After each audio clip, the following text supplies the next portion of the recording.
Yo, what's up? Welcome back to another episode of the Sauce. NFL divisional round is officially here. Got off to a nice start to the playoffs. I think I went 11-2 in the bets that I posted on the website last week. So it was a nice start to the playoffs. Hopefully that continues.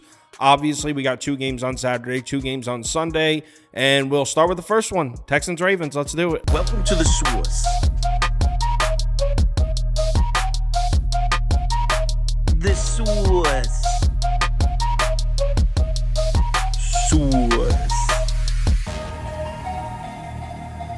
Hey, get the sauce. So like I said, Houston's on the road in Baltimore here. There were no upsets on the AFC side of the playoffs. So this is the 1 seed versus the 4 seed. Ravens are laying 9.5 points at home with the total sitting at 43.5. Data is showing Houston as a pretty public dog in this one. But as we know, take this data with a grain of salt. Line really hasn't budged from 9.5. It was 10 for a little bit. It was 9 for a little bit. But for the most part, it's been a steady 9.5 all week. Seems like everyone's pretty comfortable in their position with this one. We did see some movement with the total, though.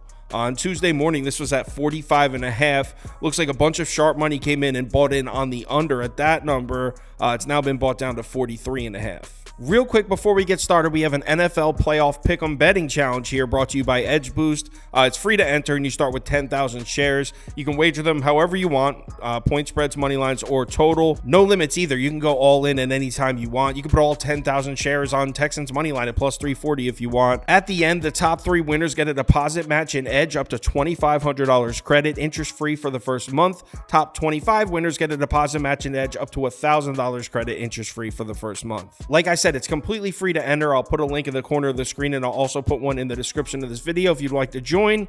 Let's go. Let's talk injuries. Houston missing some key pieces of the offense, but none of them are new really. Tank Dell obviously still out. Same goes for the 2 pieces to the interior offensive line. But again, these are not new. These guys have been out for multiple weeks now. Noah Brown, that's relatively new. He's been placed on the IR as well, so he is out now also. On the defensive side of the ball, Houston's defensive line is finally healthy. They've been banged up the last few weeks. None of them even listed as questionable for this game.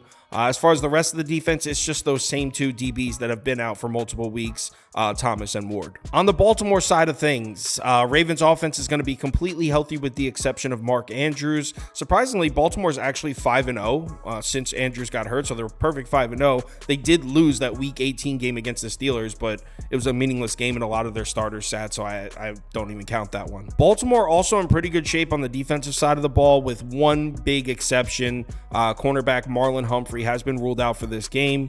Other than that, though, Ravens are at full strength defensively. So let's match these 2 teams up on the field. And as we know, CJ Stroud looked incredible in his playoffs debut last week. 16 of 21, 274 yards. 13 yards per attempt is nuts. 3 touchdowns, no picks, and a 157 passer rating. Almost a perfect passer rating in the game.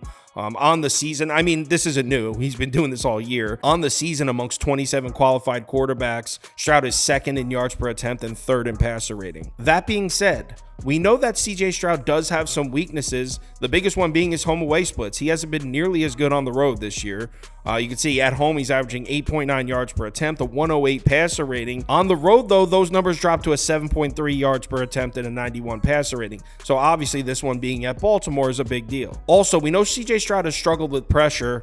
Amongst 43 qualified quarterbacks this year, CJ Stroud, when pressured, 29th in passer grade, 29th in turnover-worthy play rate, 25th in passing touchdowns. When given a clean pocket, 7th, 12th, and 6th. Now, the good news for CJ Stroud is Baltimore is not the type of defense to generate consistent pressure. They are 2nd in adjusted sack rate. So they send blitzes, they get there, they get to the quarterback, but as a whole, play after play, Baltimore's just 19th in pressure rate, 29th in QB hurry rate, and 18th in QB hit rate. But by no means is this going to be an easy matchup for CJ Stroud. I mean, on paper, Ravens have the best pass defense in the NFL.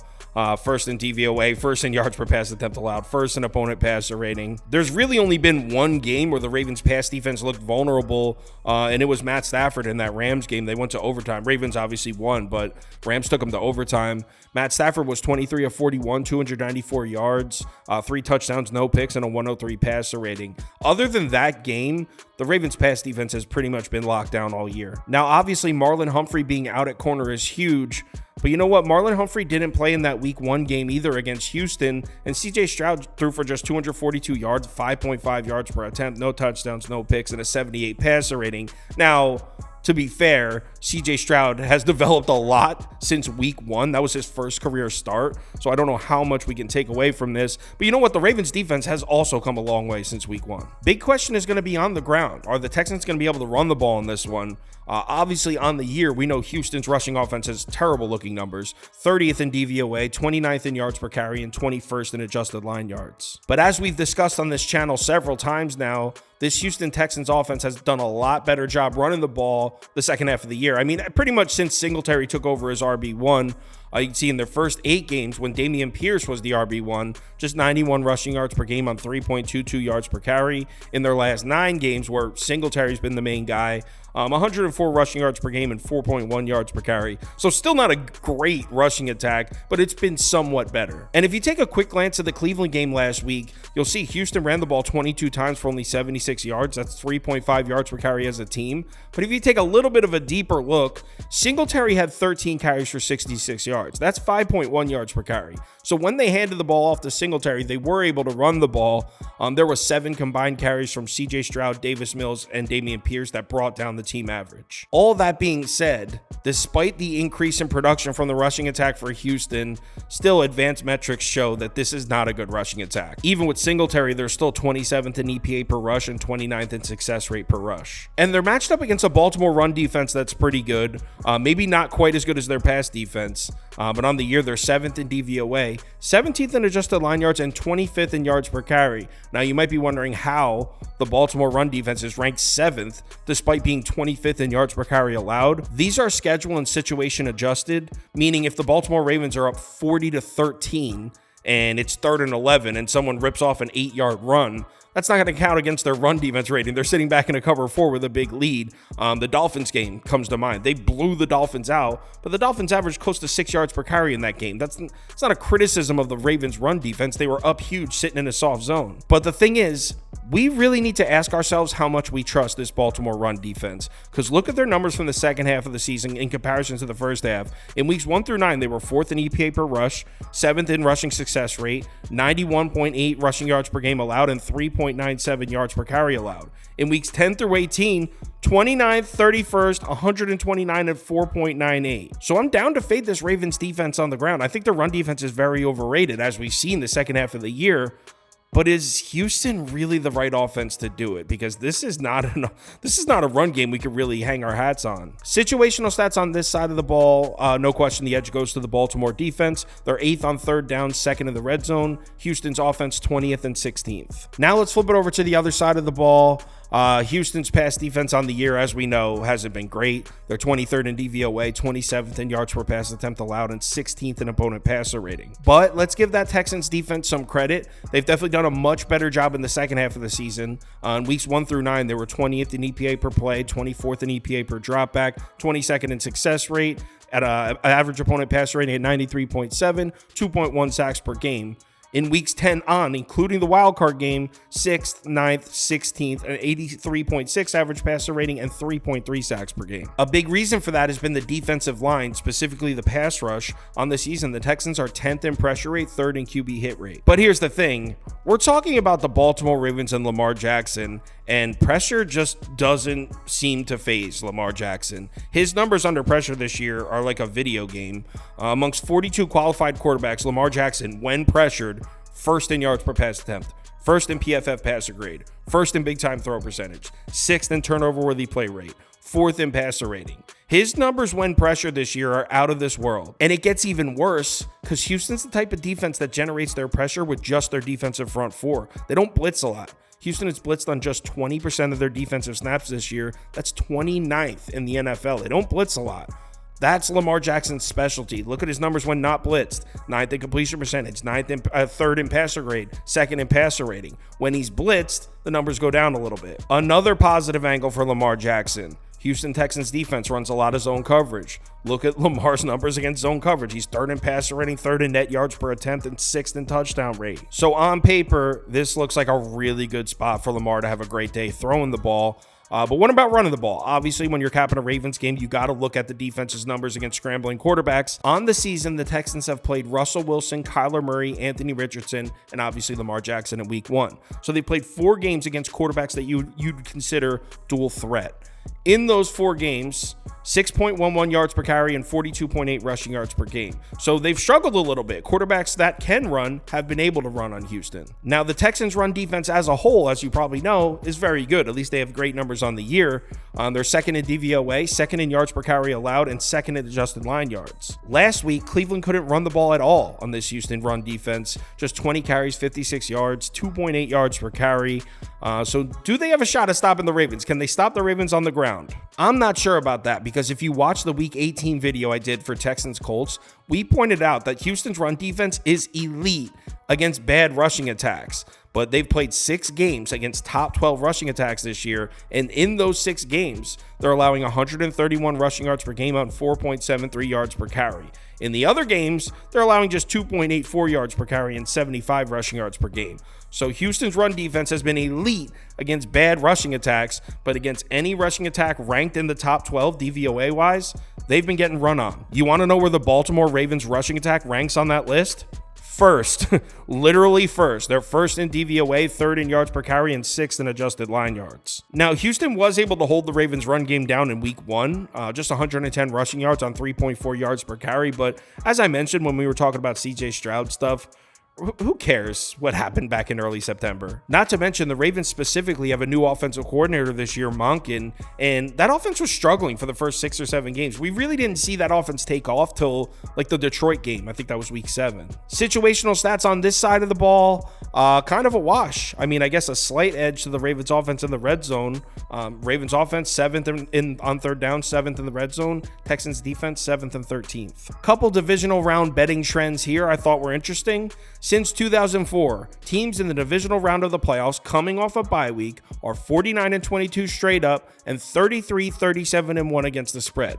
So the team with the bye usually wins, but it's pretty much a coin flip on whether or not they cover the number. Another trend to consider: teams that score 40 plus points in the wild card round, so that would be Houston, are just 1-8 straight up and 2-7 against the spread in the divisional round in that same time span since 2004. So like I said, that applies to the Texans. Got an underdog pick'em for this one. It's a 3-pick, so it pays out 6 times. Going with Lamar Jackson higher than 230.5 pass yards, Isaiah Likely higher than 37.5 receiving yards, and Nico Collins lower than 80.5 receiving yards. Like I said, it's a 3-pick, so it pays out 6 times. If you don't have an Underdog fantasy account, it's available in any state highlighted in this map. So if you're in one of the states highlighted in yellow, head over to Underdog Fantasy, the website, or you can download the app. When you're making your account, make sure you use the promo code BET. BET. That'll get you a $100 deposit bonus match. So if you deposit $100, they will give you a free $100 to play with. As far as when I'm betting in this game, okay, so now this is where I'm going to start sharing my opinion. Up until this point, I was just sharing facts. Now I'm going to share my opinion. I know that there's a narrative about Lamar Jackson in the playoffs, and I myself have spoken on it. There's definitely some truth to it, but I feel like most of it is so long ago. I really don't care what Lamar Jackson did in the 2018 playoffs. He's a completely different quarterback now. We can take a look at the 2021 playoffs. That's somewhat recent, even though he's developed since then as well. And yeah, the numbers aren't looking great. Just 170 yards per game, no touchdowns, 2 picks, 68 passer rating. But something to point out about those playoffs, the 2021 season, Baltimore was on the road in both of those games. At Tennessee, they won that game, by the way. And then after that, they went on the road in Buffalo. 2 road games against top 10 defenses that year. This is a home game against the Houston Texans, who are the number 16 ranked defense. It's a much different situation. And like I said, Lamar Jackson's a different quarterback. He's much more dynamic. Is he the greatest downfield passer in the world? No, but he spreads the ball around. He gets the ball into the hands of his playmakers. He makes good decisions for the most part. I mean, this isn't just a freak athlete anymore. This is one of the best quarterbacks in the NFL. He's developed a lot since those 2018, 2019 seasons. And I know laying 9.5 points at this point in the playoffs seems crazy. It's supposed to be the best 8 teams in the NFL remaining, right? Well, here's the thing. I don't think Houston's one of the best 8 teams in the NFL. I mean, if you think about it, they probably shouldn't even have made the playoffs. If, Goodson makes the catch for the Colts 2 weeks ago, Houston doesn't even make the playoffs. So Goodson drops the pass, they make the playoffs, and then they get what I thought was a very easy wild card matchup. Not only do I not think the Browns are very good, Flacco's 100 years old, but the Browns on the road were terrible. The Browns are on the road, one of the worst teams in the NFL. So they got a very fortunate wild card matchup. Now, here they are on the road against the Ravens. This is a different kind of beast. And speaking of on the road, look at Houston's games on the road this year. They lost 26-9 to Baltimore in week 1. They beat Jacksonville, so that's a good one. Lost to Atlanta 21-19. Lost to Carolina 15-13. They beat Cincinnati 30-27. That's a good win. Lost to the Jets 30-6. Beat the Titans 19-16, and then beat the Colts 23-19, game they probably should have lost. There's only one playoff team on this entire road schedule, Baltimore in week 1. They didn't play a single team after that on the road that went to the playoffs. So on the road, the Houston Texans are a 500 team with a cupcake schedule. So yeah, it's the divisional round, and technically these are the last 8 teams remaining. But not only do I not think the Houston Texans are a top 8 team period, but on the road, I think Houston's pretty average, maybe even slightly below average team in this league. I feel like a lot of people are getting hung up on CJ Stroud. They're looking at 9.5, and they're like, the gap between Lamar Jackson and CJ Stroud is at 9.5 points. Okay, maybe, but the gap between the rest of the Baltimore Ravens and the rest of the Houston Texans is definitely double digits. So I'm going to lay it here. I'm on Baltimore minus 9.5. I think the Ravens offense has its way with Houston's defense, which is why I'll also lean over. I don't really love that. I mean, I'll probably bet it because it's a playoff game. It's Saturday. Maybe do some gambling, but I don't absolutely love the over. I like the Ravens, though. So give me Ravens minus 9.5 and a lean towards the over at 43.5. If you want my top bets for all sports, parlays of the day, or you want to join our Discord, head over to KyleKirms.com. The information's right there on the homepage. It's division weekend. Should be a good one. Hopefully it goes just like last weekend did because that was great. Remember to bet responsibly, and I'll talk to you in the Discord.